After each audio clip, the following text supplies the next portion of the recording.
Good morning, students. Me, Mrs. Nitumata, your English teacher. How are you, all of you? I think you are all well with your family. Students, my today's topic is kinds of sentences. I have told you in my last video about the sentence. The students who want to know what is the sentence, they can see my last video. But in this video, I will tell you in detail what are kinds of sentences we are having. You can see here, I have made a chart here. How many kinds you can see here? 1, 2, 3, 4. First is assertive or declarative sentence. Second is interrogative sentence. Third is imperative sentence. And fourth is exclamatory sentence. What are assertive and declarative sentences? Assertive and declarative sentences state something. Interrogative sentence asks a question. Imperative sentence express a command, order, request, and advice. Exclamatory sentence expresses a strong emotion. Now I will explain you about these points, kinds of sentences in detail. So listen me carefully. What are these? My first point is assertive sentence. Assertive sentences are those sentences in which we state something. I have told you earlier. मैंने आपको पहले भी बताया है कि assertive sentence वो sentences होते हैं जिसमें हम state something. An assertive or declarative sentence says or states something. Says किसी को कुछ बताना, कुछ कहना. Same is the meaning of state something. किसी भी चीज़ के बारे में जब आप बताते हैं उस सेंटेंस को हम असर्टिव सेंटेंस कहते हैं. मैंने अपने चार्ट के अंदर see here I have told you assertive or declarative. Assertive or declarative. I have used here or. It means this kind, first kind is having two names. First is assertive, second is declarative. इसके दो parts होते हैं, assertive और declarative. आप इस sentence को assertive sentence भी कह सकते हैं और डेक्लेरेटिव सेंटेंस भी कह सकते हैं. You are confuse here why this sentence is having two names, assertive और declarative. बेटा जी, इन दोनों का ही मीनिंग सेम होता है. असर्ट करना, बताना. डेक्लेरेटिव का मतलब डेक्लेरेटिव मीन्स डिक्लेयर करना. डेक्लेरेटिव सेंटेंसेस आर दो सेंटेंसेस जिनमें आप किसी को कुछ भी डिक्लेयर करते हो, आप बताते हो. Like I am giving you example here. See here, Sita is an intelligent girl. Sita is in your class and you are telling about her. आप उसके बारे में क्या बता रहे हैं? Sita is an intelligent girl. Ram is not a good boy. आप उसके बारे में क्या बता रहे हैं? What are you telling about Ram? Ram is not a good boy. She is playing with A doll. It means Sita is playing with A doll. Sita किसके साथ खेल रही है? डॉल के साथ खेल रही है. वृंदा इज ए नाइस गर्ल. आप वृंदा के बारे में क्या बता रहे हैं? कि वृंदा एक नाइस गर्ल है. We are having two parts of assertive sentence. Assertive sentence के दो पार्ट्स होते हैं, अफर्मेटिव और positive. And second part is negative. Positive आपने सुना होगा, पॉजिटिव का मतलब क्या होता है और नेगेटिव का मतलब क्या होता है. पॉजिटिव के अंदर नोट नहीं आता. पॉजिटिव सिंपल सेंटेंसेस को बोलते हैं और नेगेटिव नोट वाले सेंटेंसेस को बोलते हैं. See here, we are having two examples. Vrinda is singing a song. I have used here the same examples like Vrinda is not singing a song. I have not use here not, मैंने यहाँ पर not use नहीं किया, और इस sentence के अंदर मैंने नॉट यूज किया है. Sentence is same. Vrinda is singing a song. Vrinda is singing a song, but I have used here not. So this sentence is positive sentence and this sentence is negative sentence. Is it clear to you? Now my next sentence is interrogative sentences. Do you know what are interrogative sentences? Interrogative sentence ask a question. Interrogative sentence एक question put करता है. We are having two parts of interrogative sentence. Interrogative sentences के दो parts हैं, yes और no questions, W और W H questions. I will explain you later. Firstly I want to relate interrogative sentence with assertive sentence. Interrogative sentence with assertive sentence, how they are related with each other. I am giving you one example. जब आप exam में आप paper, question paper आपके सामने आता है, question paper के अंदर we are having so many questions. आपके पास बहुत सारे क्वेश्चंस होते हैं और उन क्वेश्चंस के पीछे मार्क ऑफ इंटेरोगेशन लगा होता है, इंटेरोगेटिव मार्क लगा होता है लाइक दिस. उसमें टीचर आपसे क्या करती है, क्वेश्चन पुट करती है और आप उसका जो आंसर देते हैं, उसको बताना चाहते हैं उसके बारे में कि उस क्वेश्चन का क्या आंसर है, तो आप क्या यूज़ करते हैं, असर्टिव सेंटेंस. आपने जो आंसर दिया वो असर्टिव सेंटेंस इसके अंदर दिया, और मैम ने जो क्वेश्चन पुट किया वो किस में क्वेश्चन पुट किया, इंटेरोगेटिव सेंटेंसेस के अंदर किया. एक और एग्जाम्पल मैं आपको देना चाहती हूँ. जब आपका न्यू एडमिशन होता है किसी भी स्कूल में, कुछ ऐसे स्टूडेंट्स होंगे हमारे स्कूल के अंदर जो न्यू स्टूडेंट्स जिन्होंने एडमिशन लिया है 7th क्लास के अंदर. जब वो 7th क्लास में उन्होंने एडमिशन लिया और वो अपनी 7th क्लास के अंदर एंटर होते हैं, तो 7th क्लास के अंदर जाते ही वो एक सीट लेते हैं, देखते हैं कि मैं कहाँ बैठूं. आपके मन में एक क्वेश्चन राइज होता है. उसके बाद आप क्या करते हैं, आप किसी के भी पास जाके बैठ जाते हैं जहाँ आपको सीट मिलती है. उस बच्चे के मन में आपके लिए क्वेश्चन अराइज होता है, What is your name? Then you gives your name. तब आप अपना नाम बताते हो. My name is Mehak. My name is Ram. Same question arises your teacher. When your teacher enters in the room, in your class, she asks one question to you. What's your name? From which school you came? Then you give the answer. My name is Chanchal. I am from A1 public school. अब आपको समझ आ गया होगा कि what is the difference between interrogative sentence. Interrogative sentences में question put किया जाता है और असर्टिव सेंटेंस के अंदर आप अपनी किसी भी बात को डिक्लेयर करते हो, कुछ भी किसी भी बात को आप बताते हो. This is the difference between assertive sentence and interrogative sentence. Now it is clear to you. I think I want to tell you, I have told you that interrogative sentences are having two parts, yes or no question, W और H question. आपने ये तो सुना था कि WH questions, लेकिन कभी ये नहीं सुना कि yes or no question.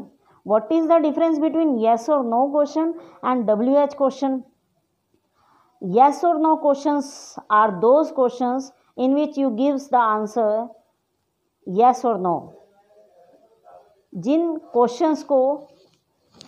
Questions में आप सिर्फ yes और no का क्वेश्चन आंसर देते हैं, उन क्वेश्चंस को हम yes और no क्वेश्चन कहते हैं. और WH questions you know very well. WH से हमारे कई वर्ड्स बनते हैं, like WH. You can see here I have use hair WH, WH, WH, WH, WH. These words are called WH words. And we use these words in WH questions, like these are when, where, what, whom, who. You see here, are you going to market? This question is starting from helping verb. ये question किससे start हो रहा है? Helping verb. I have not used here WH word. I have not used here when. I have used here are. Is, am, are, was, were, has, have, had. These are called helping verb. We are having many verbs, helping verbs, and we give the answer of these questions in yes or no. अगर मैंने आपसे पूछा are you going to market, you will give the answer yes if you are going. If you are not going, then you will give the answer no. Is it clear to you what is the difference between yes or no question and WH question? I want to ask you one WH question. When you enter senior class, your teacher has asked one question, what's your name, and what the answer you will give? My name is Vrinda. My name is Vrinda. I have not used here yes or no. मैंने यहाँ पर yes or no answer नहीं दिया. I am asserting something. I am declaring about me that my name is Vrinda. Is it clear to you what is the difference between yes or no question and WH question?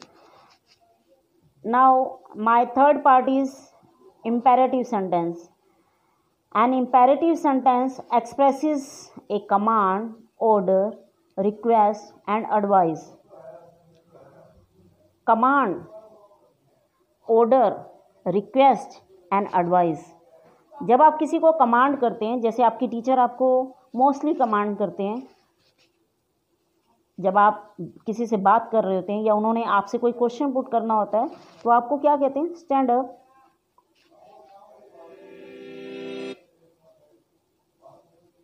Sit down. These words she or he uses for you. These are the commands. These are the commands. जब हम किसी को कुछ भी करने के लिए कहते हैं तो हम उनको क्या बोलते हैं? Command. This is the command. Stand up, sit down, open your notebook. Order. आपके घर में जो मेड लगी होती है या आपके स्कूल में जो पियोन होती है उसको ऑर्डर किया जाता है. Like clean the window, window को साफ करो. ये इस सेंटेंस के अंदर साफ पता चल रहा है कि हम किसी को क्या कर रहे हैं? ऑर्डर कर रहे हैं. Go away, this sentence is command. It can also be order. Please close the window. You have used here please. Can you see here? Can you see I have used please here? It means please is used for request.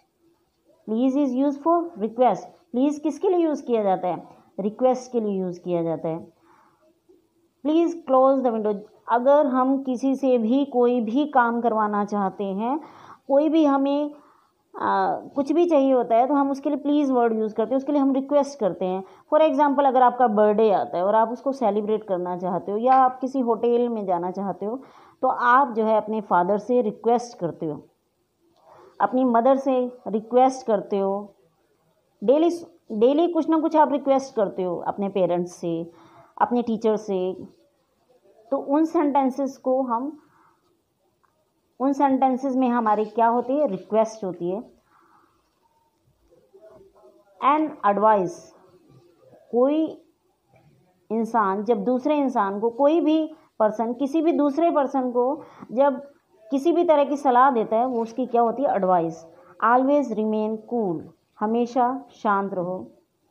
You can see one example more here. You should respect your parents. This sentence is showing advice. हम आपको क्या कर रहे हैं? Advice कर रहे हैं. कि you should always respect your parents, कि आपको अपने पेरेंट्स की हमेशा रिस्पेक्ट करनी चाहिए. Is it clear to you what is an imperative sentence? But imperative sentences में you know what is the subject? If I want to say to Mehak stand up, I have not used here Mehak. Teacher will say stand up. She is not using your name. She is not using your name. You understood that ma'am is saying to me stand up. So subject in these sentences always you. Imperative sentences का subject हमेशा क्या होता है? You. We never use the name of the person. It is understood that the subject of imperative sentence is you. Now my last point is exclamatory sentences. This is my last point. See here, an exclamatory sentence is that sentence in which we express our sudden and strong feelings. Sudden means अचानक ही, and strong बहुत ही strong जब हमारी feelings निकलती हैं. For example may she live long. आपको आपके teacher ने जब भी आपके किसी भी टीचर के लिए, आपके पेरेंट्स के लिए आपको जब भी ऐसे राइट करना सिखाया तो लास्ट में उन्होंने यही लाइन यूज़ की, मे शी लिव लॉन्ग. यहाँ पर आपके क्या है? स्ट्रॉन्ग फीलिंग्स हैं आपके टीचर के लिए. May be this sentence is for your teacher, maybe for your mother. You are having strong feelings. You are having strong feelings here. Wow, what a beautiful flower. किसी भी चीज़ को देखकर जब अचानक ही आपने देखा उस फूल को, गार्डन में एक बहुत ही सुंदर फूल है जिसको देखते ही आपको वो फूल इतना सुंदर लगा, अचानक ही आपने देखा ना, तो सडन फीलिंग्स निकली आपकी. Wow, and this is our exclamatory word. Wow, what a beautiful flower. Now I want to explain it more about exclamatory sentence. See here, आप कभी भी किसी मैरिज में जाते हैं तो वहाँ पर क्या होता है? आप जब ब्राइड को देखते हैं या किसी भी मैरिज के अंदर आप कुछ भी अच्छा खाना देखते हैं या कुछ भी नया देखते हैं तो आपके अंदर के एकदम अचानक एक्सप्रेशन निकलते हैं. वाओ. एक और एग्जांपल देना चाहती हूँ.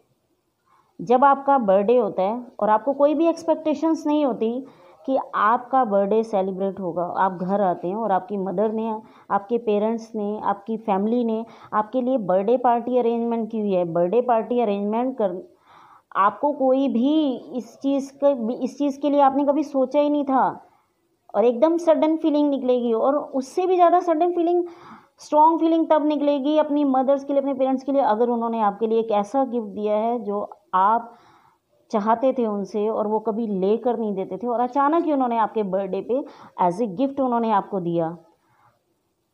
तो is it clear to you what are exclamatory sentences in which we express our sudden and strong feelings. अचानक ही जब आपको कोई खुशी या कोई गम मिलता है. अभी recently we are suffering from corona virus. अगर अचानक ही आपको अपने किसी रिलेटिव का या अपने किसी नॉन का पता चलता है कि उसकी डेथ हो गई है due to corona virus, then what will happen? आपकी जो स्ट्रॉन्ग इमोशंस होंगे, फीलिंग्स होंगी उस इंसान के लिए, और इमोशंस निकलेंगे, आपका रोना निकलेगा या आपके कुछ वर्ड्स निकलेंगे. Oh my god, what the word we have used. Oh, we are having so many exclamatory words, exclamatory sentences. I will explain you in my next video. I think it is clear to you. Now I am closing my chapter.